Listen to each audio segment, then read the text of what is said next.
فوزي لقجع. فما تقارير صحفيه نيجيريه حكيت على خلاف بين موتسيبي ولقجع منذ اسبوعين تقريبا في اجتماع اللجنه التنفيذيه. الخلاف هذا يقول انه تم حتى تبادل الشتائم بين موتسيبي وفوزي لقجع.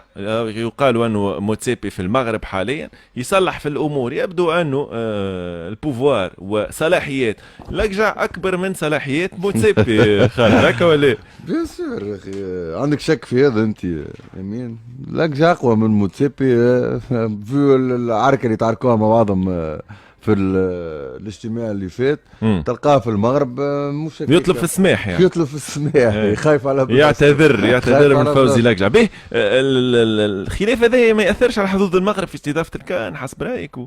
وممكن المونديال ودعم الكاف لا لا ما دام مشالوا اليوم وباش مشالوا معناتها الجمعه هذه باش معناتها باش يرجعوا اصحاب امبوسيبل معناتها عركه كي خلاف هكا باش ترسي معناتها المغرب ما تنظمش الكان. امبوسيبل، مستحيل. وكما قال خالد انه فوزي لقجع اقوى من موتسيبي. توافق الراي؟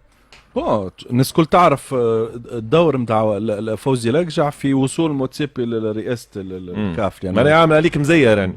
بالضبط وعمل اللوبينج اللي صار في الانتخابات كله عامله فوزي لقجع، اللي هو عنده شاد برشا دي فيدراسيون، شاد برشا دوسيات، ملفات. عنده ملفات تتصور على الجميع. نتصور دونك انا ما نتصورش موتسيبي معناها ريف نخرج لك ملف ماهوش ذكي باش يخلي فوزي لقجع ضده، لازم يخليه ديما معاه. وهذاك علاش نتصور مشالو ديبلاسيلو سور بلاس. طبعا اذا موتسيبي ديبلاسيلو زيد يبارك له على الكان اللي باش يعطيه له. طبعا.